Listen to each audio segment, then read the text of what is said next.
melted my clear wax, and I'm gonna pour it into these little molds so that I have individual color pellets, or pellets I should say.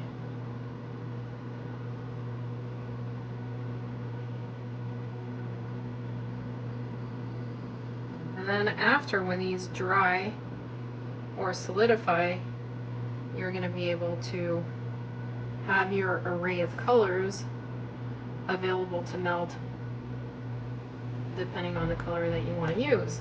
This is really a great way to go ahead and save money. To tint these, I'm using oil paints. Now, you're probably wondering why I put them on cardboard. The reason being is that you don't want to put too much oil in your wax. Otherwise, the ratio is going to be messed up